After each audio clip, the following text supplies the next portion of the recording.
अब यहाँ से चालू करेंगे पढ़ें भारतीय संविधान के बुनियादी मूल्य। नमस्कार दोस्तों, यह है एनसीईआरटी की कक्षा 9 की पॉलिटिकल की पाठ्य पुस्तक है। इसमें अपना दूसरा पार्ट चल रहा है, ठीक है ना। और सत्र 2024-25 की है।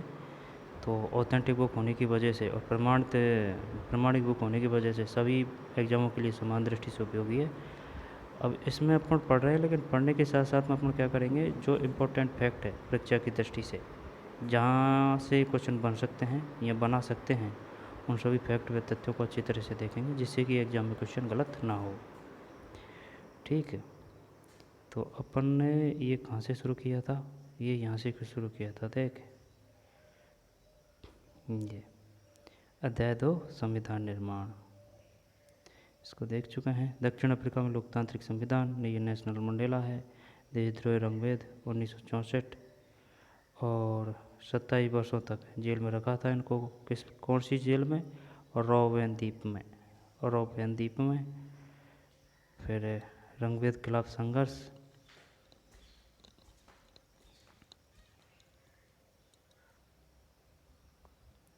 रंगभेद के खिलाफ संघर्ष 1950 से ही असफेद, रंगीन चमड़ी वाले और भारतीय मूल के लोगों ने रंगभेद प्रणाली के खिलाफ संघर्ष किया। उन्होंने विरोध प्रदर्शन किए और हड़ताल आयोजित की। ठीक है, इसके बाद में एक नए संविधान की ओर।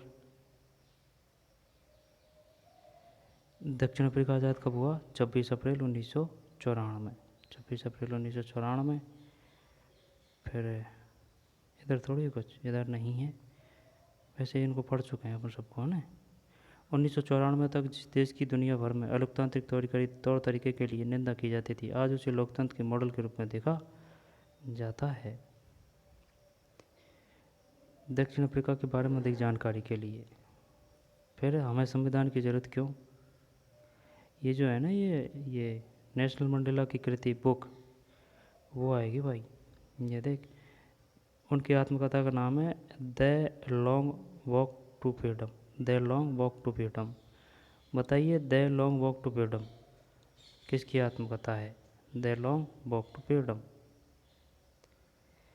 26 अप्रैल 1994 को ना आज़ाद हुआ था दक्षिण अफ्रीका, 26 अप्रैल। फिर ये पढ़ चुके हैं अपन ना, हमें संविधान की ज़रूरत क्यों है। फिर पहला, यह साथ रहे विभिन्न तरह के लोगों के बीच जरूरी भरोसा और सहयोग विकसित करता है। दूसरा, यह स्पष्ट करता है कि सरकार का गठन कैसे होगा और कैसे फैसले लेने का अधिकार होगा। तीसरा, यह सरकार के अधिकारों की सीमा तय करता है, हमें बताता है कि नागरिकों के क्या अधिकार है। और चौथा, यह अच्छे समाज के गठन के लिए लोगों की आकांक्षाओं को व्यक्त करता है। भारतीय संविधान का निर्माण, जब ये क्वेश्चन आ चुका है भाई, प्रथम उप प्रधानमंत्री कौन थे? 1800 सरदार वल्लभ भाई पटेल का पूरा नाम है वल्लभ भाई झाबरभाई पटेल।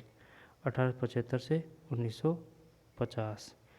जन्म गुजरात। अंतरिम सरकार में गृह, सूचना एवं प्रसारण मंत्री, वकील और बारदोली किसान सत्याग्रह के नेता, भारतीय रियासतों के विलय में निर्णायक भूमिका, बाद में उप प्रधानमंत्री। यह है सरोजिनी नायडू। जन्म 1879 से 1949। जन्म आंध्र प्रदेश। कवयित्री, लेखिका, राजनीतिक कार्यकर्ता, कांग्रेस की अग्रणी महिला नेता, बाद में उत्तर प्रदेश की राज्यपाल। और संविधान निर्माण का रास्ता, आगे चलते हैं। ये अबुल कलाम आज़ाद है, 1888 से 1958। जन्म सऊदी अरब, शिक्षाविद, है ना, सऊदी अरब। जन्म बताइए निम्नलिखित में से किसका जन्म बाहर हुआ था, भारत से बाहर? अबुल कलाम आज़ाद, 1888 से 1958। शिक्षाविद, लेखक, धर्मशास्त्रों के ज्ञाता, अरबी के विद्वान, कांग्रेस नेता, राष्ट्रीय आंदोलन की अग्रणी भूमिका। अबुल कलाम आज़ाद, जन्म 1888 से 1958। जन्म सऊदी अरब में। शिक्षाविद, लेखक और धर्मशास्त्रों के ज्ञाता, अरबी के विद्वान, कांग्रेसी नेता, राष्ट्रीय आंदोलन में अग्रणी भूमिका, मुस्लिम अलगाववादी राजनीति के विरोधी। बाद में पहले केंद्रीय मंत्रिमंडल में शिक्षा मंत्री। बाद में फिर टी कृष्णमाचारी, ये क्वेश्चन भी आ चुका है भाई। टी कृष्णमाचारी है ना, 1899 से 1974, सन तो नहीं आई लेकिन ये आया था। कौन वित्त मंत्री थे सर्वप्रथम? जन्म तमिलनाडु, प्रारूप कमेटी के सदस्य, उद्यमी और कांग्रेस नेता, बाद में केंद्रीय मंत्रिमंडल में वित्त मंत्री। 1928 में मोतीलाल नेहरू और कांग्रेस के 8 अन्य नेताओं ने भारत का एक संविधान लिखा था। 1928 में 1931 में कराची अधिवेशन हुआ और भारतीय राष्ट्रीय कांग्रेस के अधिवेशन में एक प्रस्ताव में यह रूपरेखा रखी थी कि आज़ाद भारत का संविधान कैसा होगा। ठीक है। संविधान सभा 1946 चुनाव हुए थे जुलाई 1946 में, और पहली बैठक हुई थी दिसंबर 1946। जुलाई 1946 और दिसंबर 1946 में पहली बैठक।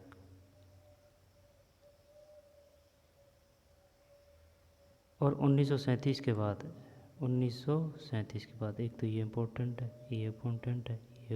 है ना। 1937 के बाद पूरे ब्रिटिश शासन वाले भारत में प्रादेशिक असेंबली के लिए चुनाव कराए गए थे। इनमें बनी सरकारें पूरी तरह लोकतांत्रिक नहीं थी, पर विधानसभाओं में जाने और काम करने का अनुभव तक बहुत लाभदायक हुआ। राजेंद्र प्रसाद 1884 से 1963, जन्म बिहार, संविधान सभा के अध्यक्ष, वकील और चंपारण सत्याग्रह के प्रमुख भागीदार, 3 बार कांग्रेस के अध्यक्ष। बताइए निम्न में से कौन 3 बार कांग्रेस के अध्यक्ष रह चुके हैं? राजेंद्र प्रसाद, संविधान सभा के अध्यक्ष, और ड्राफ्टिंग कमेटी के भीमराव अम्बेडकर, बाद में भारत के प्रथम राष्ट्रपति, है ना।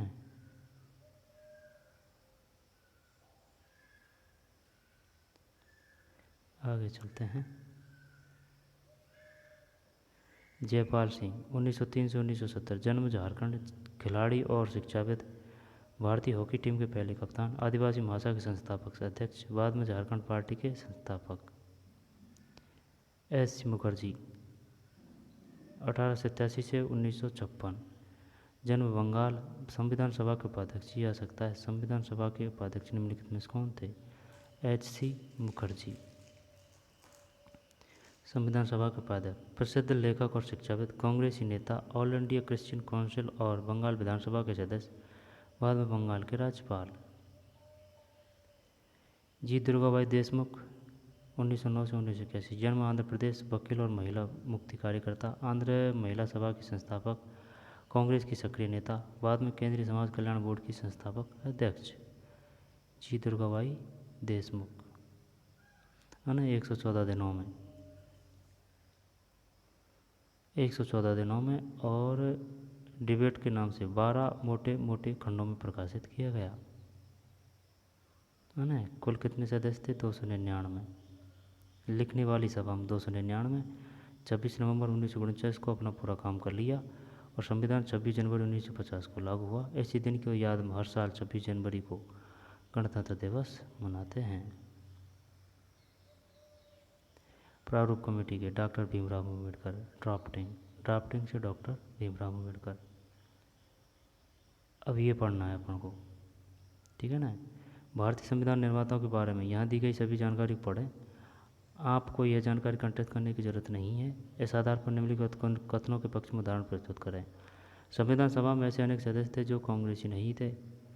सभा में समाज के अलग अलग समूहों का प्रतिनिधित्व था। सभा के सदस्यों की विचारधारा भी अलग अलग थी। अब यहाँ से पढ़ना है अपन को। भारतीय संविधान के बुनियादी मूल्य। भारतीय संविधान के बुनियादी मूल्य। बलदेव सिंह 1901 से 1961, जन्म हरियाणा, सफल उद्यमी और पंजाब विधानसभा में पंथक अकाली पार्टी के नेता। संविधान सभा में कांग्रेस द्वारा मनोनीत। ये आ सकता है भाई। बताइए निम्न में से कौन संविधान सभा में मनोनीत किया गया था?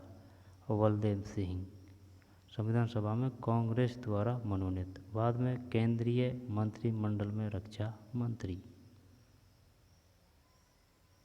बलदेव सिंह। अब यहाँ से लेते हैं ढंग से, इसको भी देख लेते हैं, है ना। कन्हैयालाल माणिक्यलाल मुंशी 1887 से 1971, जन्म गुजरात, वकील, इतिहासकार और भाषाविद, कांग्रेसी नेता और गांधीवादी, बाद में केंद्रीय मंत्रिमंडल में मंत्री और स्वतंत्र पार्टी के संस्थापक, कन्हैयालाल माणिकलाल मुंशी। ठीक है। 1887 से 1971, जन्म गुजरात में, वकील भी हैं, इतिहासकार हैं और भाषाविद, कांग्रेसी नेता और गांधीवादी, बाद में केंद्रीय मंत्रिमंडल में स्वराज पार्टी के संस्थापक, बाद में केंद्रीय मंत्रिमंडल में मंत्री, केंद्रीय मंत्रिमंडल मंत्री, स्वतंत्र पार्टी के संस्थापक, बाद में केंद्रीय मंत्रिमंडल मंत्री और स्वतंत्र पार्टी के संस्थापक, कन्हैयालाल माणिकलाल मुंशी। तो यहाँ से क्वेश्चन कैसे आएगा? यहाँ से ये आ सकता है, बताइए इनमें में से कौन? वकील भी था, इतिहासकार भी था, भाषाविद भी था। ठीक है ना, वकील, इतिहासकार और भाषाविद, कन्हैयालाल माणिकलाल मुंशी, कन्हैयालाल माणिकलाल मुंशी है ये। मैं भारत के लिए ऐसा संविधान चाहता हूँ, नहीं यहाँ से लेना है अपन को। इस किताब में हम विभिन्न, अब यहाँ से शुरू करते हैं, इतना पढ़ चुके हैं अपन, अब यहाँ से शुरू करेंगे। इस किताब में हम विभिन्न विषयों पर संविधान के प्रावधानों का अध्ययन करेंगे। अभी हम यही जानने की कोशिश करें कि हमारे संविधान के पीछे का दर्शन क्या है। यह काम हम दो तरीक़ों से कर सकते हैं। अपने नेताओं के संविधान संबंधी विचार पढ़कर हम इस बात को समझ सकते हैं, परंतु हमारा संविधान स्वयं अपने दर्शन के बारे में जो कहता है उसे पढ़ना भी उतना ही जरूरी है। संविधान की प्रस्तावना यही काम करती है। आइए इस पर बारी बारी से गौर करें। मैं भारत के लिए ऐसा संविधान चाहता हूँ जो उसे गुलामी और अधीनता से मुक्त करे। मैं भारत के लिए ऐसा संविधान चाहता हूँ जो उसे गुलामी और अधीनता से मुक्त करे। मैं ऐसे भारत के लिए प्रयास करूँगा जिसे सबसे गरीब व्यक्ति भी अपना माने और उसे लगे कि देश को बनाने में उसकी भागीदारी है। ऐसा भारत जिसमें लोगों का उच्च वर्ग और निम्न वर्ग न रहे। ऐसा भारत जिसमें सभी समुदाय के लोग पूरे मिलजुल से रहें। ऐसे भारत में छुआछूतियाँ, शराब और नशीली चीज़ों के लिए कोई जगह न हो। औरतों को भी मर्दों जैसे अधिकार हो और मैं इसे कम पर संतुष्ट नहीं होऊंगा। दोबारा देखते हैं। मैं भारत के लिए ऐसा संविधान चाहता हूँ जो उसे गुलामी और अधीनता से मुक्त करे। मैं ऐसे भारत के लिए प्रयास करूँगा जिसे सबसे अधिक गरीब व्यक्ति भी अपना माने और उसे लगे कि देश को बनाने में उसकी भागीदारी है।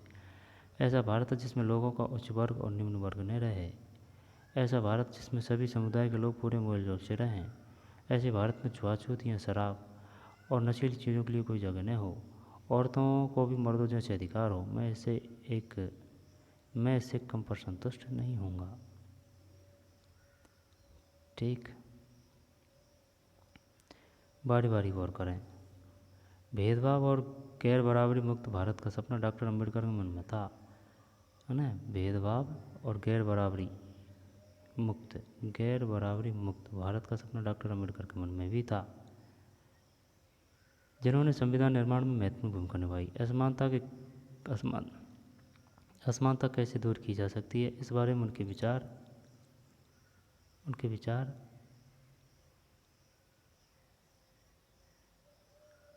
दूसरों से लगते। उन्होंने अक्सर गांधी और उनके नज़रिए की कटु आलोचना की। संविधान सभा में दिए गए, ये यहाँ से नहीं है, ये यहाँ से है भाई। ये जो गौर करें के बाद में यहाँ से पढ़ना है अपन को।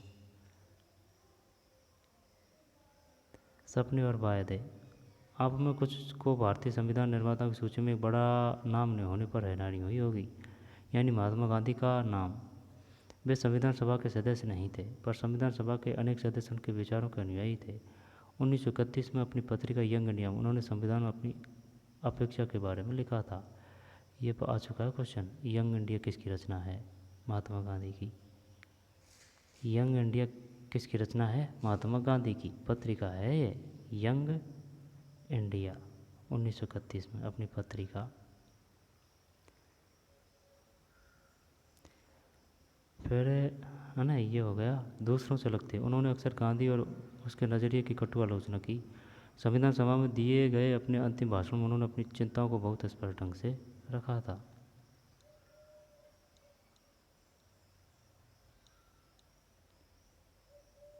यंग इंडिया किसकी रचना है? महात्मा गांधी जी की पत्रिका है।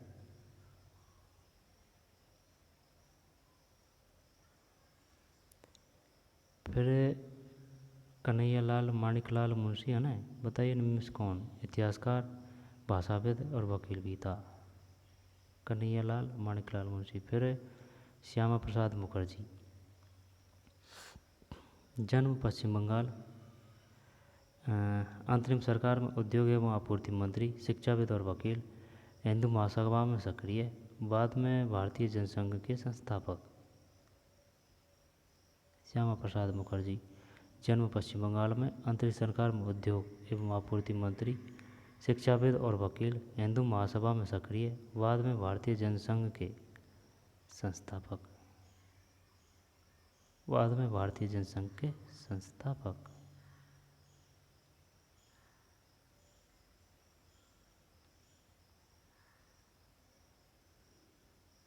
श्यामा प्रसाद मुखर्जी।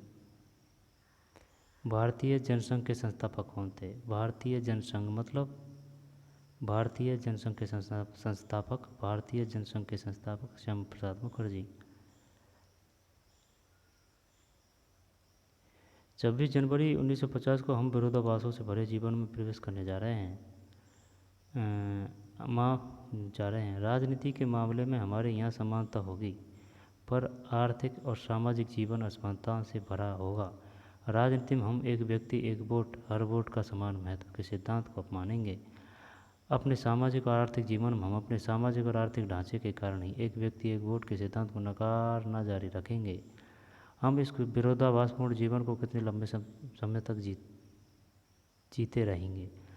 हम अपने सामाजिक और आर्थिक जीवन में कब तक समानता को नकारते रहेंगे? अगर यह नकारना ज़्यादा लंबे समय तक चला तो हम अपने राजनीतिक लोकतंत्र को संकट में डालेंगे।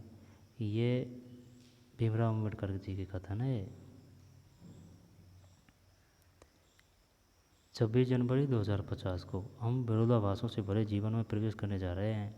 राजनीति के मामले में हमारे यहाँ समानता होगी, ठीक है ना, राजनीतिक मामले में, पर आर्थिक और सामाजिक जीवन असमानताओं से भरा होगा। राजनीति में हम एक व्यक्ति एक वोट, हर वोट का समान महत्व के सिद्धांत को अपन मानेंगे। किसको?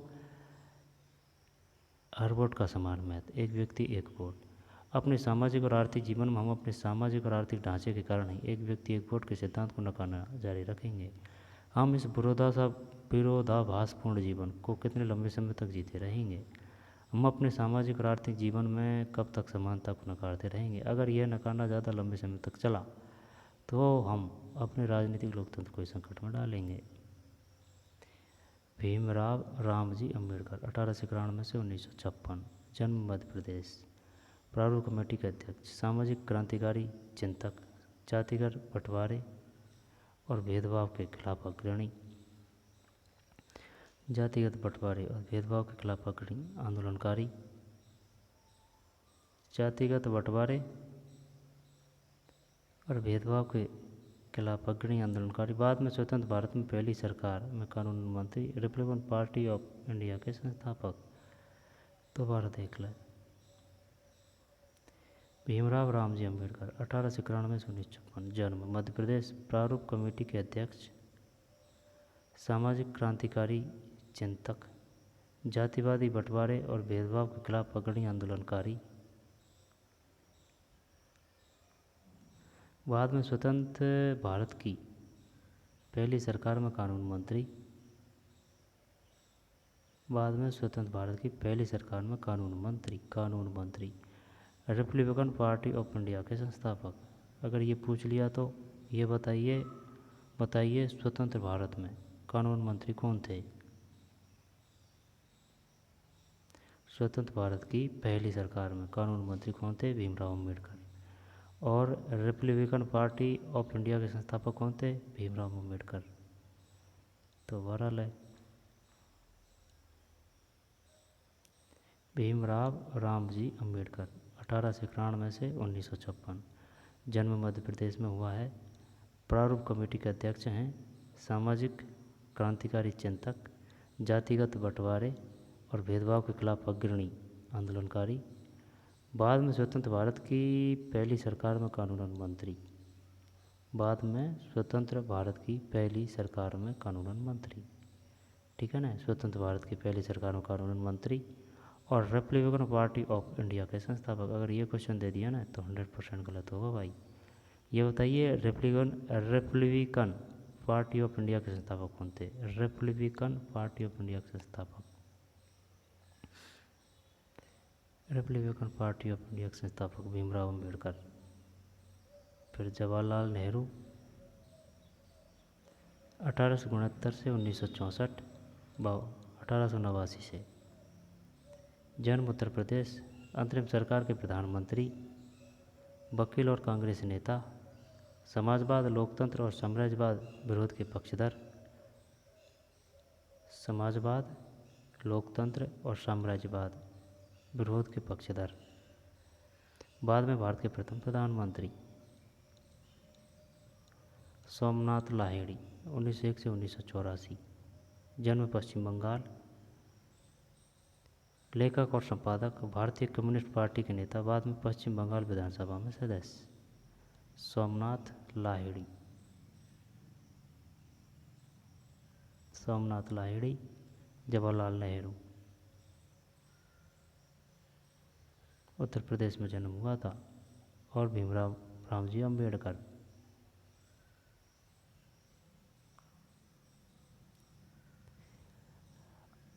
आखिर में आइए हम 15 अगस्त 1947 की मध्य रात के समय संविधान सभा में दिए जवाहरलाल नेहरू के प्रसिद्ध भाषण को याद करें। ये 15 अगस्त 1947 का है भाई। वर्षों पहले हमने अपनी नियति के साथ साक्षात्कार किया था और अब वक्त आ गया है कि हम अपने वायदों पर अमल करें, पूरी तरह, हर तरह से नहीं तो काफ़ी हद तक। घड़ियाँ जब ठीक मध्य रात्रि का घंटा बजाएगी, जब सारी दुनिया सोती रहेगी, तब भारत नए जीवन की शुरुआत करेगा, आज़ाद होगा। इतिहास में कभी कभार ही सही, पर एक ऐसा क्षण ज़रूर आता है जब हम पुराने को छोड़कर नए में प्रवेश करते हैं, जब एक युग का अंत होता है और जब लंबे समय से किसी राष्ट्र की दबी हुई आत्मा प्रस्फुटित होती है, आवाज़ पाती है। ऐसे पवित्र क्षण में हम अपने आप को भारत और उसके लोगों तथा उससे भी अधिक मानवता की सेवा में समर्पित करें। यही हमारे लिए उचित है। आज़ादी और सत्ता जिम्मेदारियां लाती है। भारत के संप्रभु लोगों का प्रतिनिधित्व करने वाली इस संप्रभुता संपन्न सभा के ऊपर अब जिम्मेदारी है। आज़ादी के जन्म से पूर्व हमने पूरी प्रसव पीड़ा झेली है और इस क्रम में हुए दुखों से हमारा दिल भारी है। इसमें कुछ दर्द अभी भी बने हुए हैं, फिर भी इतिहास अब बीत चुका है और अब भविष्य हमें सुनहरे संकेत दे रहा है। यह भविष्य बहुत आराम करने या सुस्ताने का नहीं है, बल्कि उन वायदों को पूरा करने के लिए निरंतर प्रयास करने का है जिन्हें हमने अक्सर किया है और एक शपथ हम आज भी लेंगे। भारत की सेवा करने का अर्थ है दुख और परेशानी में पड़े लाखों करोड़ों लोगों की सेवा करना। इसका अर्थ दरिद्रता का, अज्ञान और बीमारी का, अवसर की असमानता का अंत। हमारे युग के महानतम आदमी की कामना हर आँख से आंसू पोंछने की है। संभव है यह काम हमारे भर से पूरा न हो, पर जब तक लोगों की आंखों में आंसू है, कष्ट है, तब तक हमारा काम खत्म नहीं होगा। इसका अर्थ दरिद्रता, अज्ञानता। भारत की सेवा करने का अर्थ है दुख और परेशानियों में लड़े लाखों करोड़ों लोगों की सेवा करना। इसका अर्थ है दरिद्रता का, अज्ञान और बीमारियों का, अवसर की असमानता का अंत है। हमारे युग के महानतम आदमी की कामना हर आँख से आंसू पोंछने की है। असंभव है यह काम हमारे भर से पूरा न हो, पर जब तक लोगों की आंखों में आंसू है, कष्ट है, तब तक हमारा काम खत्म नहीं होगा।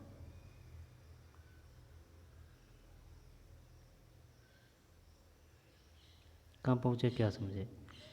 पहले दिए तीनों उद्धरणों को गौर से पढ़ें। पहचानिए कि कौन सा एक विचार इन तीनों उद्धरणों में उपस्थित है। इन तीनों उद्धरणों में से इस साझे विचार को व्यक्त करने का तरीका किस तरह एक दूसरे से भिन्न है। संविधान का दर्शन।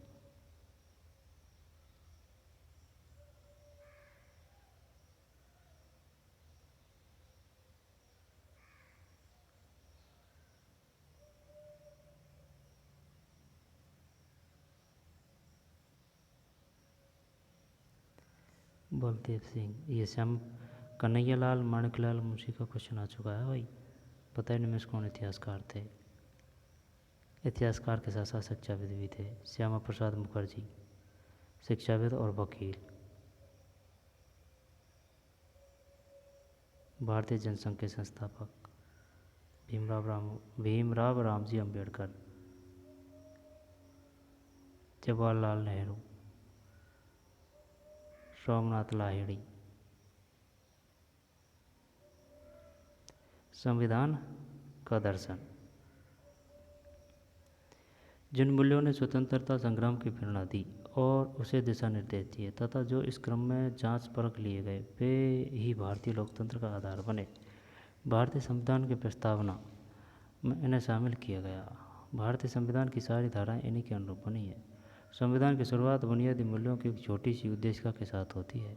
इसे संविधान की प्रस्तावनीय उद्देशिका कहते हैं। अमेरिकी संविधान की प्रस्तावना से प्रेरणा लेकर समकालीन दुनिया के अधिकांश देश अपने संविधान की शुरुआत एक प्रस्तावना के साथ करते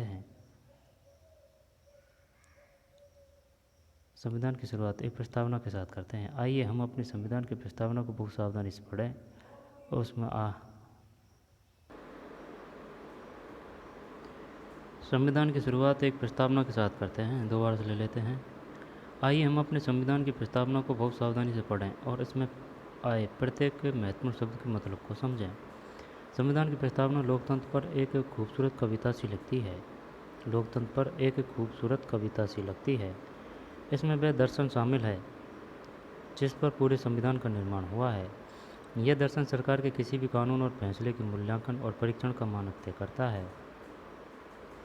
इसके सहारे परखा जा सकता है कि कौन कानून, कौन फैसला अच्छा या बुरा है। इसमें भारतीय संविधान की आत्मा बसती है। किसमें बसती है? प्रस्तावना में।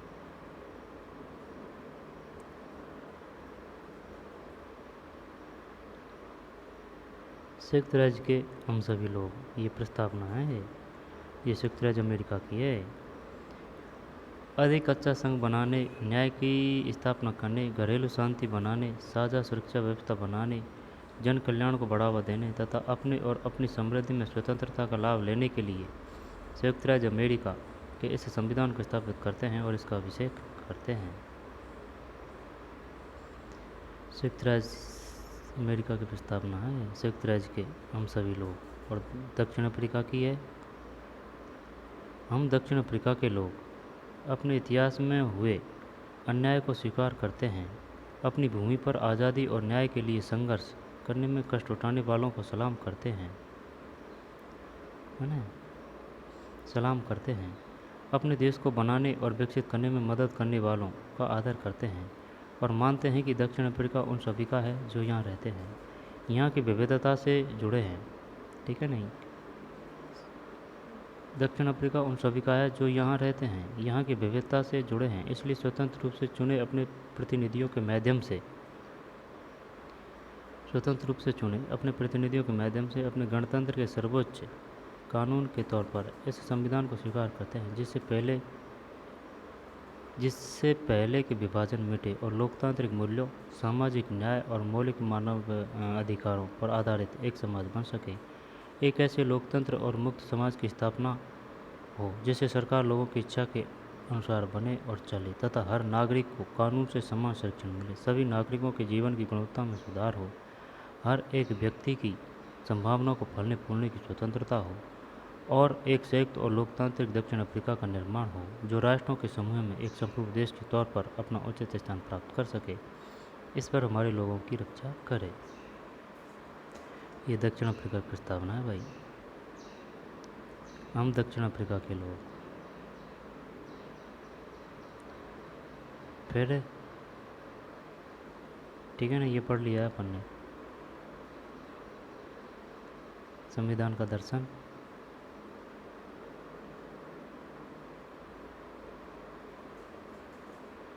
आगे चलते हैं। ये प्रस्तावना है। अब ये जो प्रस्तावना है ना, इसका हर एक अक्षर इम्पोर्टेंट है प्रस्तावना का। ठीक है, हम भारत के लोग भारत को, भारत के संविधान, हम भारत के लोग भारत को, हम भारत के लोग हैं, है ना? हम भारत के लोग भारत को, भारत के संविधान का निर्माण और अधिनियमन भारत के लोगों ने अपने प्रतिनिधियों के माध्यम से किया है। न कि इसी किसी राजा या बाहरी आदमी ने उन्हें दिया है। फिर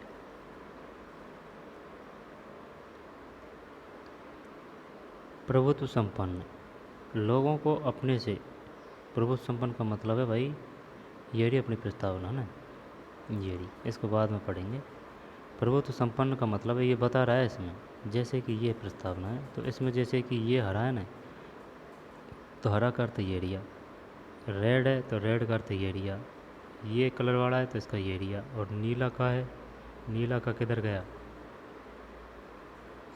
हम भारत के लोग, तो हम भारत के लोग का ये है। तो पहले इसको पढ़ लेते हैं अपन। भारत का संविधान उद्देशिका, हम भारत के लोग भारत को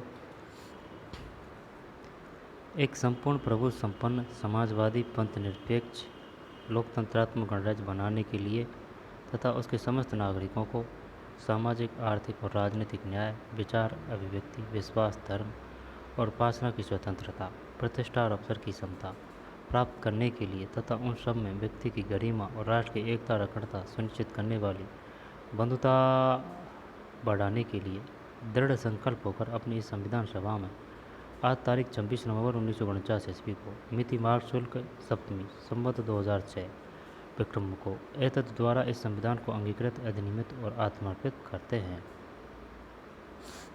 हर एक अक्षर याद होना चाहिए इसका।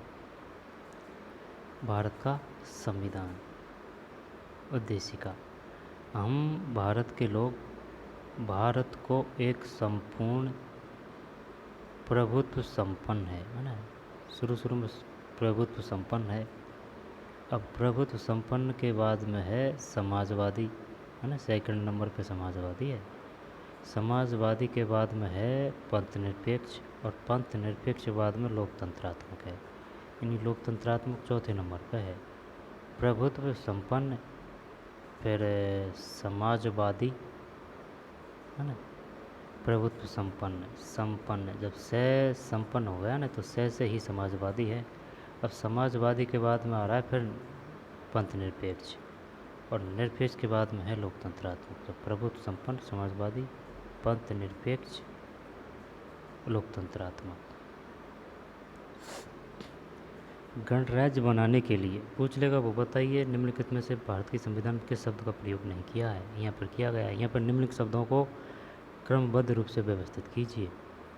यहाँ पर ऊपर से नीचे, यहाँ पर नीचे से ऊपर, दाएं से बाएं, किसी प्रकार से पूछ सकता है। यहाँ पर लोकतंत्रात्मक के बाद कौन सा शब्द आएगा, वगैरह वगैरह। गणराज्य बनाने के लिए तथा उसके समस्त नागरिकों को सामाजिक, आर्थिक और राजनीतिक न्याय, विचार अभिव्यक्ति, विश्वास, धर्म और उपासना की स्वतंत्रता, प्रतिष्ठा और अवसर की समता प्राप्त करने के लिए तथा उन सब में व्यक्ति की गरिमा और राष्ट्र की एकता और अखंडता सुनिश्चित करने वाली बंधुता, है ना। देख, राष्ट्र की एकता, अखंडता, पहले एकता है ना, फिर एकता है, फिर बात हो रही है अखंडता की, है ना। एकता है भाई, एकता रहेगी तभी तो अखंडता रहेगी। ता अखंडता, तो ता को मत दे के वो ऑप्शन इसी प्रकार का देगा, लुभावना, वो लगने लगेगा कि हाँ यार ये भी प्रस्तावना में है, ठीक है ना। एकता के बाद में अखंडता, सुनिश्चित करने वाली बंधुता, वो देगा। बताइए निम्नलिखित कौन सा प्रस्तावना में प्रयोग नहीं किया गया है।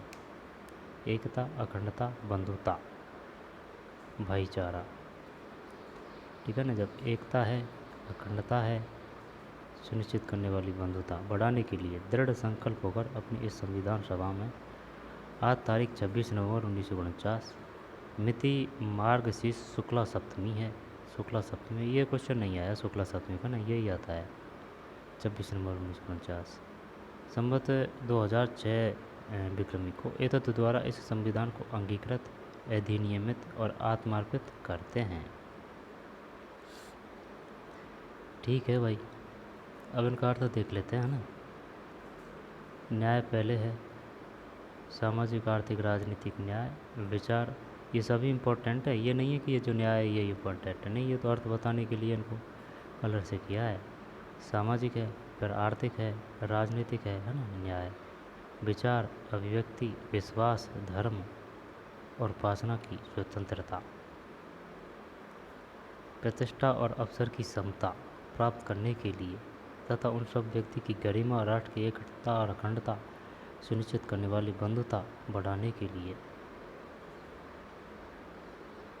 ये याद होना चाहिए भाई, कतई एकदम कट सु कट, एक अक्षर से अक्षर। ठीक। भारत का संविधान, हम भारत के लोग हैं, ठीक है ना। ये नहीं कि वो दे दे कि भारत की जनता, नहीं, भारत के लोग जो है भारत के लोग। लुआबनी ऑप्शनों से क्वेश्चन गलत हो जाता है। भारत एक संपूर्ण प्रभुत्व संपन्न है, समाजवादी है, पंथ निरपेक्ष है, लोकतंत्रात्मक गणराज्य बनाने के लिए तथा उसके समस्त नागरिकों को सामाजिक, आर्थिक, राजनीतिक न्याय, विचार, अभिव्यक्ति, विश्वास, धर्म, सामाजिक, आर्थिक, राजनीतिक न्याय, विचार, अभिव्यक्ति, विश्वास, धर्म और उपासना की स्वतंत्रता, प्रतिष्ठा और अवसर की समता प्राप्त करने के लिए तथा उन सब में व्यक्ति की गरिमा और राष्ट्र की एकता और अखंडता सुनिश्चित करने वाली बंधुता बढ़ाने के लिए दृढ़ संकल्प होकर अपनी इस संविधान सभा में आज तारीख 26 नवंबर 1949 ईस्वी, मिति माघ शुक्ल सप्तमी, संवत 2006 विक्रम एतद द्वारा इस संविधान को अंगीकृत, अधिनियमित, आत्मार्पित करते हैं। इसका मतलब है हम भारत के लोग भारत के संविधान का निर्माण और अधिनियमन भारत के लोगों ने अपने प्रतिनिधियों के माध्यम से किया है, न कि इसे किसी राजा या बाहरी आदमी ने दिया है। फिर प्रभुत्व संपन्न, लोगों को अपने से जुड़े हर मामले में फैसला करने का सर्वोच्च अधिकार है। कोई भी बाहरी शक्ति भारत की सरकार को आदेश नहीं दे सकती। यह है इसका मतलब प्रभुत्व संपन्न। पंथ निरपेक्ष का मतलब है नागरिकों को किसी भी धर्म को मानने की पूरी स्वतंत्रता है, लेकिन कोई धर्म आधिकारिक नहीं है। सरकार सभी धार्मिक मान्यताओं और आचरणों को समान सम्मान देगी, ठीक है ना, न तो किसी को ज़्यादा देगी न किसी को कम देगी। गणराज्य, शासन का प्रमुख लोगों द्वारा चुना हुआ व्यक्ति होगा, न कि किसी वंश या राज्य खानदान का। गणराज्य का मतलब यह है। और समता का मतलब है कानून के समक्ष सभी लोग समान हैं। पहले से चली आ रही सामाजिक असमानताओं को समाप्त होना होगा। सरकार हर नागरिक को समान अवसर उपलब्ध कराने की व्यवस्था करे। बंधुता, हम सभी ऐसा आचरण करें जैसे कि हम एक परिवार के सदस्य हों। कोई भी नागरिक किसी दूसरे नागरिक को अपने से कमतर न माने। कोई भी नागरिक किसी दूसरे नागरिक को अपने से कमतर न माने। कोई भी नागरिक किसी दूसरे नागरिक को अपने से कमतर न माने। स्वतंत्रता, नागरिक कैसे सोचें, किस तरह अपने विचारों को अभिव्यक्त करें और अपने विचारों पर किस तरह अमल करें, इस पर कोई अनुचित पाबंदी नहीं है। न्याय, नागरिकों के साथ उनकी जाति, धर्म और लिंग के आधार पर भेदभाव नहीं किया जा सकता। जाति, धर्म और लिंग के आधार पर भेदभाव नहीं किया जा सकता। जाति, धर्म और लिंग के आधार पर। लोकतंत्रात्मक सरकार का एक ऐसा स्वरूप जिसमें लोगों को समान राजनीतिक अधिकार प्राप्त रहते हैं। लोग अपने शासन का चुनाव करते हैं और उसे जवाबदेह बनाते हैं। यह सरकार कुछ बुनियादी नियमों के अनुरूप चलती है। दोबारा देख लेना, लोकतंत्रात्मक का मतलब क्या है? सरकार का एक ऐसा स्वरूप जिसमें लोगों को समान राजनीतिक अधिकार प्राप्त रहते हैं। लोग अपने शासन का चुनाव करते हैं और उसे जवाबदेह बनाते हैं। लोग अपने शासन का चुनाव करते हैं और उसे जवाबदेह बनाते हैं। यह सरकार कुछ बुनियादी नियमों के अनुरूप चलती है। समाजवादी, समाज में संपदा सामूहिक रूप से पैदा होती है और समाज में उसका बंटवारा समानता के साथ होना चाहिए। सरकार जमीन और उद्योग धंधों की हकदारी से जुड़े कायदे कानून इस तरह बनाए कि सामाजिक आर्थिक असमानता कम हो। ये है भाई प्रस्तावना, ठीक है ना। जब ये अगल बगल में से क्वेश्चन आने की संभावना वैसे कम है, लेकिन बस यही पूछ सकता है वो कि ये बताइए, अगर उसका दिमाग खराब हुआ तो वो पूछ सकता है कि ये बताइए बंधुता का अर्थ क्या है, समता का अर्थ क्या है, या फिर गणराज्य से आप क्या समझते हैं। शानदार ऑप्शन देगा वो साथ में, चार जो देगा, जो वो काफ़ी गुमराह करने के लिए अपने को। समाजवादी पंथनिवेश शब्दों को 42 में संविधान संशोधन 1976 द्वारा संविधान को देशिका में जोड़ा गया। अब ये बताइए पहले तो 42वां संशोधन कब हुआ। देख भाई ये ऐसे याद कर रखा है, 4 और 2 6 है, जब 1976, ठीक। 42 में संविधान संशोधन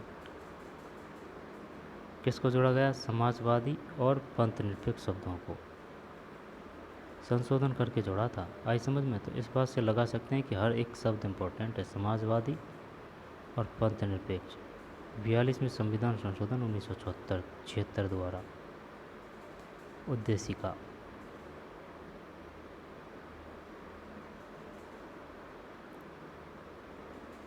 एक बार और पढ़ लेते हैं। भारत का संविधान उद्देशिका। हम भारत के लोग, भारत को एक संपूर्ण, शुरू में आ चुका है, बताइए उद्देशिका में किस शब्द का प्रयोग किया गया है। हम भारत के लोग, यहाँ पर हम भारत की जनता, कि हम भारत के संपूर्ण प्रभु संपन्नशाली लोग, ठीक है ना, या हम भारत की आम जनता, ऐसे ऐसे आते हैं ऑप्शन। जब हम भारत के लोग भारत को एक संपूर्ण प्रभु संपन्न, समाजवादी, पंथनिरपेक्ष, लोकतंत्रात्मक गणराज्य बनाने के लिए तथा उसके समस्त नागरिकों को सामाजिक, आर्थिक, राजनीतिक न्याय, विचार, अभिव्यक्ति, विश्वास, धर्म और उपासना की स्वतंत्रता, ठीक है ना, सामाजिक नागरिकों को सामाजिक, आर्थिक, राजनीतिक न्याय, विचार, अभिव्यक्ति, विश्वास, धर्म और उपासना की स्वतंत्रता, प्रतिष्ठा और अवसर की क्षमता प्राप्त करने के लिए तथा उन सब में व्यक्ति की गरिमा और राष्ट्र की एकता और अखंडता सुनिश्चित करने वाली बंधुता बढ़ाने के लिए, अखंडता पहले है ना, अखंडता से पहले एकता, अखंडता, है ना, फिर बंधुता बढ़ाने के लिए, है ना, एकता, अखंडता, फिर बंधुता, दृढ़ संकल्प होकर अपनी संविधान सभा में आज तारीख 26 नवंबर 1949 ईस्वी, मिति मार्च से शुल्क सप्तमी संवत 2006 विक्रम को एतद द्वारा संविधान का अंगीकृत, अधिनियमित और आत्माकृत करते हैं। ये है भाई, ठीक।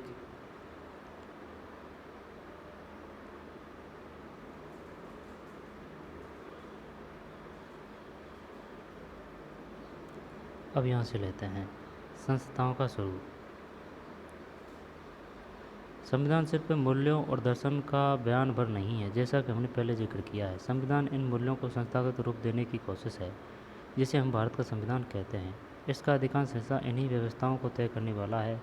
यह एक बहुत ही लंबा और विस्तृत दस्तावेज है, इसलिए समय समय पर इसे नया रूप देने के लिए इसमें बदलाव की ज़रूरत पड़ती है। भारतीय संविधान के निर्माताओं को लगा कि इसे लोगों की भावनाओं के अनुरूप चलना चाहिए और समाज में हो रहे बदलावों से दूर नहीं रहना चाहिए। उन्होंने इसे पवित्र, स्थायी और नए बदले जा सकने वाले कानून के रूप में नहीं देखा था।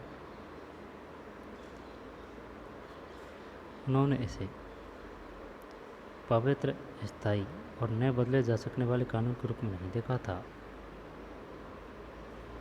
उन्होंने इसे पवित्र, स्थायी और नए बदले जा सकने वाले कानून के रूप में नहीं देखा था, इसलिए उन्होंने बदलावों को समय समय पर शामिल करने का प्रावधान भी रखा। इन बदलावों को संविधान संशोधन कहते हैं। संविधान ने संस्थागत व्यवस्थाओं को बड़ी कानूनी भाषा में दर्ज किया है। अगर आप संविधान को पहली बार पढ़ें तो इसे समझना मुश्किल लगेगा, फिर भी संस्थाओं के बुनियादी स्वरूप को समझना बहुत मुश्किल नहीं है। किसी भी संविधान की तरह भारतीय संविधान भी वे नियम बताता है कि जिनके अनुसार शासकों का चुनाव किया जाएगा। इसमें स्पष्ट लिखा है कि किसके पास कितनी शक्ति होगी, कौन किस बारे में फैसला लेगा। साथ ही संविधान नागरिकों को कुछ स्पष्ट अधिकार देकर सरकार के लिए लक्ष्मण रेखा तय कर देता है कि सरकार इससे आगे नहीं बढ़ सकती। आई बात समझ में कि भाई उनका बहुमत है सरकार में, तो वो किसी भी प्रकार का कानून पास कर दे। पुस्तक शेष 3 अध्याय भारतीय संविधान के इन्हीं 3 पक्षों के बारे में है। शेष 3 अध्याय प्रत्येक अध्याय में हम कुछ प्रमुख संवैधानिक प्रावधानों पर नज़र डालेंगे और यह समझने की कोशिश करेंगे कि लोकतांत्रिक राजनीति में ये किस तरह काम करते हैं। लेकिन यह किताब भारतीय संविधान के द्वारा स्थापित सारी प्रमुख संस्थाओं और व्यवस्थाओं को नहीं समेटती। इससे कुछ पहलुओं पर आपके अगले वर्ष के किताब में चर्चा होगी। ठीक है। रंग भेद। दक्षिण अफ्रीका की सरकार की 1948 से 1989 के बीच काले लोगों के साथ नस्ली अलगाव और ख़राब व्यवहार करने वाली शासन व्यवस्था। रंग भेद का मतलब है, क्या ये पाठ हो चुका है पूरा? हाँ, ये पाठ हो चुका है पूरा। तो इससे पहले अपन देख लेते हैं कुछ छूट तो नहीं गया है।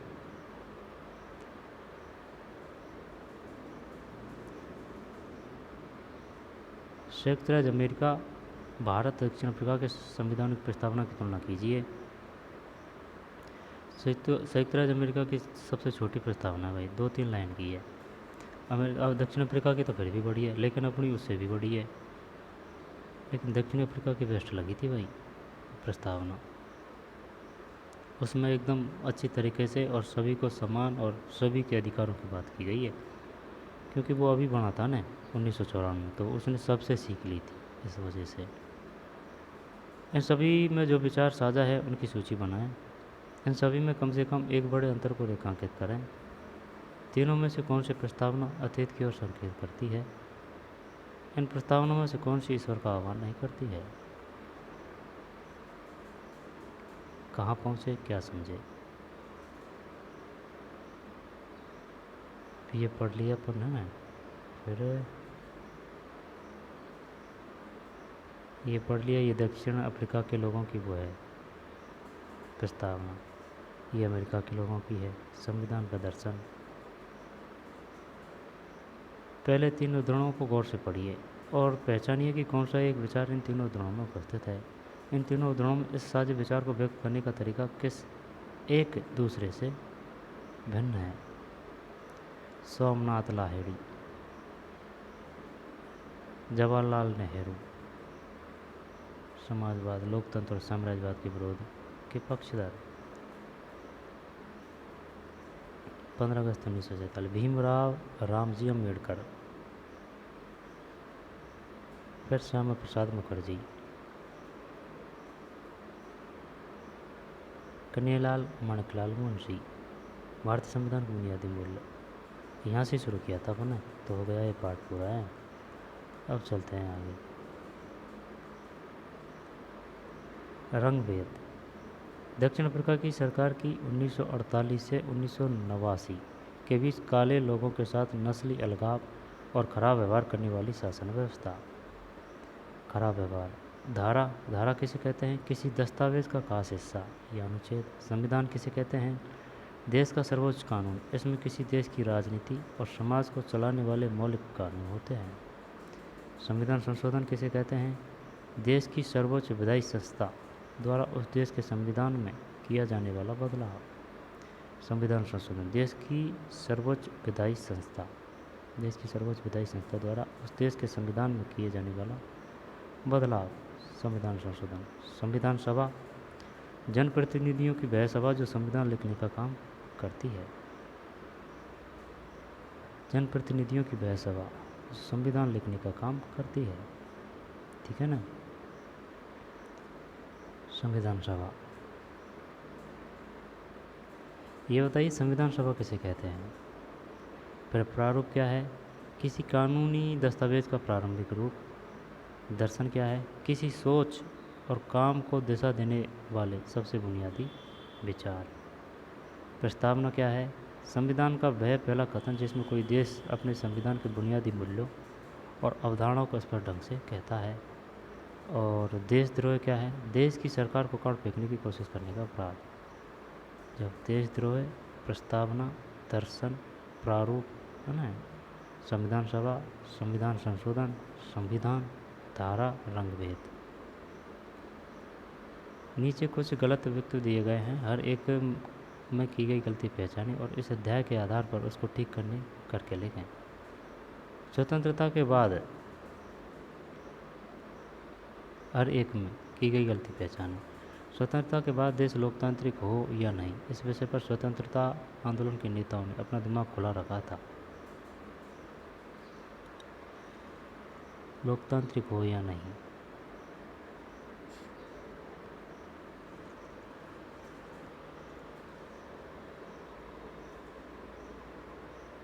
ये तो सही है, ठीक है ना। भारतीय संविधान सभा के सभी सदस्य संविधान में कही गई हर एक बात पर सहमत थे। हर एक बात पर सहमत नहीं थे भाई, कुछ पर असहमत भी थे। जिन देशों में संविधान वहाँ लोकतांत्रिक शासन व्यवस्था ही होगी, ये ज़रूरी नहीं है कि जिन देशों में संविधान है वहाँ लोकतांत्रिक शासन व्यवस्था ही होगी, लेकिन ये ज़रूरी है कि जहाँ लोकतांत्रिक शासन व्यवस्था होगी वहाँ संविधान जरूर होगा, है ना। इसको काफ़ी ध्यान से पढ़ा था अपन ने। संविधान देश का सर्वोच्च कानून होता है, इसलिए इसमें बदलाव नहीं किया जा सकता, नहीं किया जा सकता है। संविधान देश का सर्वोच्च कानून होता है, इसलिए इसमें बदलाव नहीं किया जा सकता, नहीं किया जा सकता है, ठीक है ना। इस प्रकार का ही बनाया है सर्वोच्च कानून कि भाई समय के अनुसार इसमें बदलाव हो और वही बेस्ट होता है। ये थोड़ी कि भाई चलो उसको, जैसे कि भाई उसको 20 साल बनाया है, 20 साल पहले बनाया तो उस समय स्थिति परिस्थिति बातें सामाजिक बदलाव यहाँ पर उस समय के लक्ष्य अलग रहे होंगे, और अब 20 साल बाद में फिर अपन देखते हैं तो फिर लक्ष्य योजनाएं और कार्य वो सब अलग हो जाते हैं, ठीक है ना। लक्ष्य चेंज हो जाते हैं, फिर क्या क्या समस्या है, क्या क्या प्रावधान, उन सभी के लिए फिर कानून बनाने पड़ते हैं। समय के हिसाब से जो बदलता है वही बेस्ट होता है। दक्षिण अफ्रीका लोकतांत्रिक संविधान बनाने में इनमें से कौन सा टकराव सबसे महत्वपूर्ण था? दक्षिण अफ्रीका और उसके पड़ोसी देशों का, स्त्री और पुरुषों का, गोरे अल्पसंख्यक और अश्वेत बहुसंख्यक का, यही था भाई, ठीक है ना। लेकिन उन्होंने उनको अपना लिया, रंगीन चमड़ी वाले बहुसंख्यक और अश्वेत अल्पसंख्यकों का। लोकतांत्रिक संविधान में इनमें से कौन सा प्रावधान नहीं रहता? जब शासन प्रमुख के अधिकार, शासन प्रमुख का नाम, विधायिका के अधिकार, देश का नाम।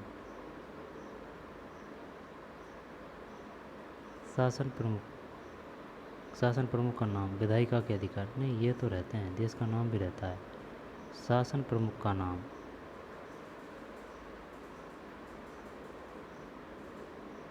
शासन प्रमुख का तो नाम तो चल ठीक है मान लिया, लेकिन अधिकार नहीं रहते भाई शासन प्रमुख के। नाम तो होगा कोई का भी, इसमें क्या है। संविधान निर्माण में इन नेताओं और उनकी भूमिका में मेल बैठाएं। मोतीलाल नेहरू, 1928 में भारत का संविधान बनाया। B R Ambedkar dash drafting, है ना, B R Ambedkar dash drafting. Rajendra Prasad संविधान सभा के अध्यक्ष, और सरोजिनी नायडू संविधान सभा की अध्यक्ष। जवाहरलाल नेहरू के नियति के साथ साक्षात्कार वाले भाषण के आधार पर निम्नलिखित प्रश्नों का जवाब दें। नेहरू ने क्यों कहा कि भारत का भविष्य स्वस्थाने और आराम करने का नहीं है? नए भारत के सपने किस तरह विश्व से जुड़े हैं? वे संविधान निर्माताओं से क्या शपथ चाहते थे? हमारी पीढ़ी के सबसे महान व्यक्ति की कामना हर आंख से आंसू पहुँचने की है। वे इस कथन में किसका जिक्र कर रहे हैं? ठीक, किसका जिक्र कर रहे हैं? हमारी पीढ़ी के सबसे महान व्यक्ति की कामना हर आंख से आंसू पहुँचने की है। वे इस कथन में किसका जिक्र कर रहे हैं? हमारे संविधान को दिशा देने वाले कुछ मूल्य और उनके अर्थ हैं, इन्हें आपस में मिलाकर दोबारा लिखिए।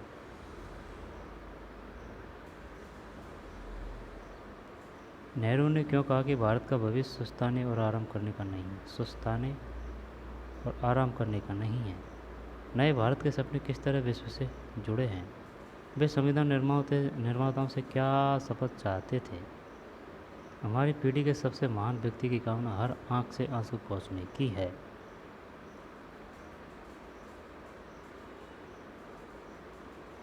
महान व्यक्ति की कामना, वे इस कथन में किसका जिक्र कर रहे हैं? काफ़ी कुछ छुपा हुआ है शब्द में। हमारी पीढ़ी के सबसे महान व्यक्ति की कामना हर आंख से आंसू पहुँचने की है। हमारे संविधान को दिशा देने वाले कुछ मूल्य और उनके अर्थ हैं, इन्हें आपस में मिलाकर दोबारा लिखिए। देख, संप्रभु का मतलब है फैसला लेने का सर्वोच्च अधिकार लोगों के पास है। संप्रभु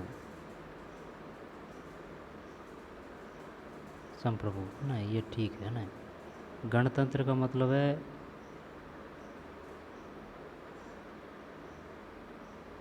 एक मिनट, गणतंत्र का ही हो गया भाई, है ना, फैसला लेने का अधिकार सर्वोच्च अधिकार लोगों के पास है। फिर संप्रभु का मतलब है लोगों को आपस में, एक मिनट, धर्मनिरपेक्ष देख पहले। धर्मनिरपेक्ष का होगा भाई, सरकार किसी धर्म के निर्देशों के अनुसार काम नहीं करेगी, ये सही है ना। बंधुत्व का देखा, बंधुत्व का लोगों को आपस में परिवार तरह रहना चाहिए, ये सही है, लोगों को आपस में परिवार तरह रहना चाहिए। फिर गणतंत्र क्या है? गणतंत्र का मतलब है शासन प्रमुख एक चुना हुआ व्यक्ति है। तो संप्रभु क्या है? फैसले, संप्रभु का मतलब ये है, ये पता है, फैसले लेने का सर्वोच्च अधिकार लोगों के पास है।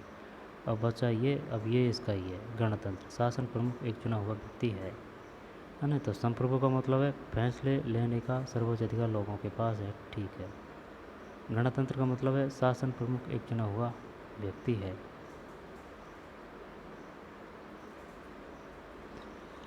चुना हुआ व्यक्ति है।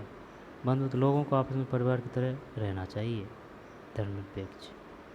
संप्रभु, फैसले लेने का सर्वोच्च अधिकार लोगों के पास है, ठीक है। गणतंत्र का मतलब क्या है? शासन प्रमुख एक चुना हुआ व्यक्ति है। बंधुत्व का मतलब क्या है? लोगों को आपस में परिवार तरह रहना चाहिए। धर्मनिरपेक्ष का मतलब क्या है? सरकार किसी धर्म के निर्देशों के अनुसार काम नहीं करेगी।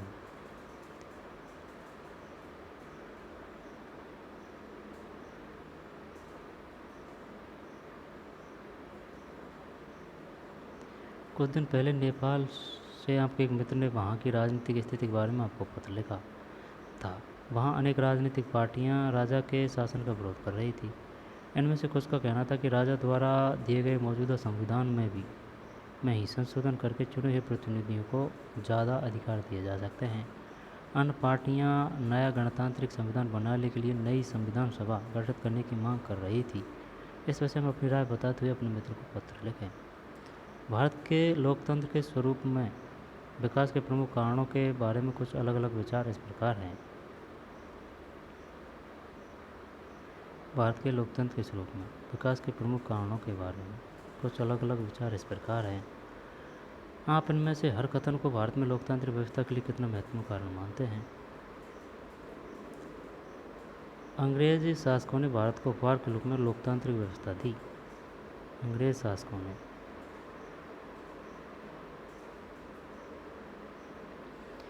शासकों ने भारत को, एक मिनट दोबारा देख, भारत के लोकतंत्र के स्वरूप में विकास के प्रमुख कारणों के बारे में कुछ अलग अलग विचार इस प्रकार हैं। आप इनमें से हर कथन को भारत में लोकतांत्रिक व्यवस्था के लिए कितना महत्वपूर्ण कारण मानते हैं? अंग्रेज शासकों ने भारत को उपहार के रूप में लोकतांत्रिक व्यवस्था दी। अपने ब्रिटिश हुकूमत के समय बनी प्रांतीय असेंबलियों के जरिए लोकतांत्रिक व्यवस्था में काम करने का प्रशिक्षण पाया। हमारे स्वतंत्रता संग्राम ने औपनिवेशिक शोषण और भारतीय लोगों को तरह तरह की आज़ादी न दिए जाने का विरोध किया। ऐसे में स्वतंत्र भारत को लोकतांत्रिक होना ही था। समझ में नहीं आ रही तो 10 बार पढ़ा, समझ में नहीं आ रही तो जब तक छोड़ेंगे नहीं, जब तक याद नहीं आएगा। भारत के लोकतंत्र के स्वरूप में विकास के प्रमुख कारणों के बारे में कुछ अलग अलग विचार इस प्रकार हैं। आप इनमें से हर कथन को भारत में लोकतांत्रिक व्यवस्था के लिए कितना महत्वपूर्ण कारण मानते हैं? अंग्रेज शासकों ने भारत को उपहार के रूप में लोकतांत्रिक व्यवस्था दी, ठीक है भाई। हमने ब्रिटिश हुकूमत के समय बनी प्रांतीय असेंबलियों के जरिए लोकतांत्रिक व्यवस्था में काम करने का प्रशिक्षण पाया, सही है।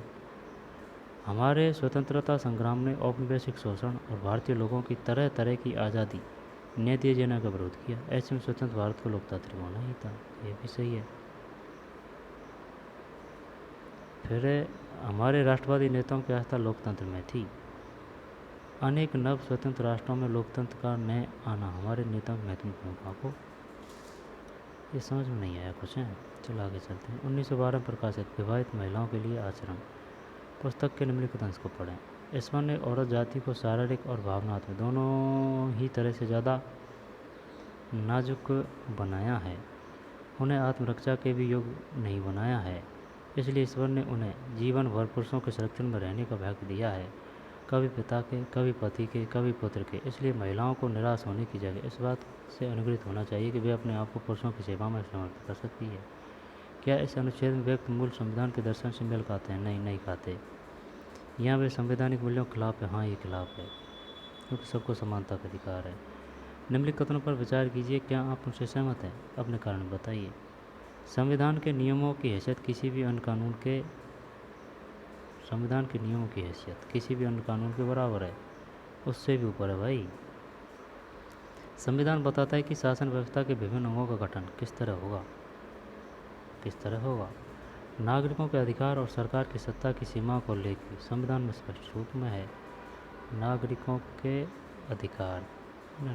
अधिकार और सरकार की सत्ता की सीमा को उल्लेख भी संविधान में स्पष्ट रूप से है। संविधान संस्थाओं की चर्चा करता है, उसका मूल्यों से कुछ लेना देना नहीं है। ऐसा नहीं है भाई, ठीक है ना, ये गलत है। नागरिकों के अधिकार सरकार की सत्ता की सीमाओं का उल्लेख भी संविधान में स्पष्ट रूप से है, ये सही है। अगर सरकार बहुमत में आ गई और वो गलत अगर अधिनियम बनाती है, कानून बनाती है, तो अपन उनको रद्द कर दिया जाता है। किसके ज़रिए? न्यायालय के द्वारा। संविधान संशोधन किसी प्रस्ताव या किसी संशोधन की मांग से संबंधित। अखबारी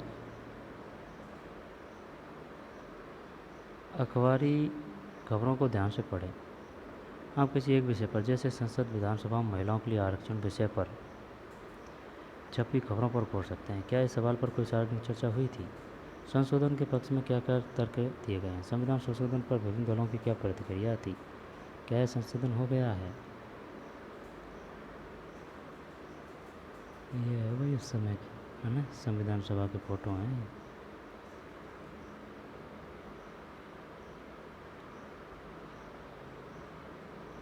ये संविधान सभा के फोटो हैं भाई।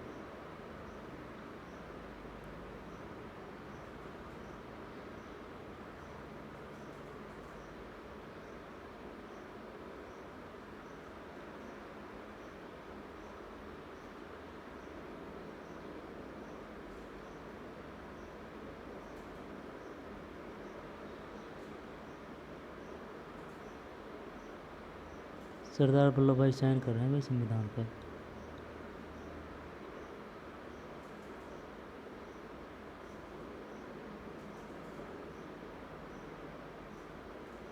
ठीक, ये उस समय के छाया चित्र हैं।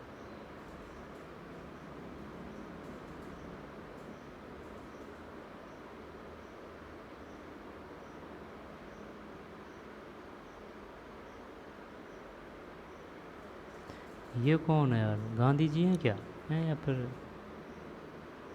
मोतीलाल नेहरू? पता नहीं यार।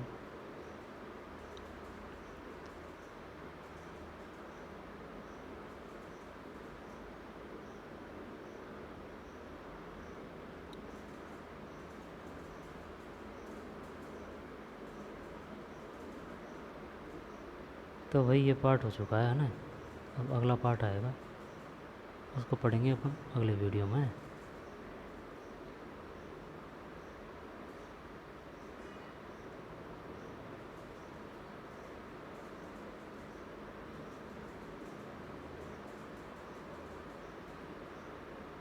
ये पढ़ा था अपन ने, कहाँ से? बुनियादी मूल्य, यहाँ से। तो चलिए मिलते हैं नए वीडियो में, धन्यवाद।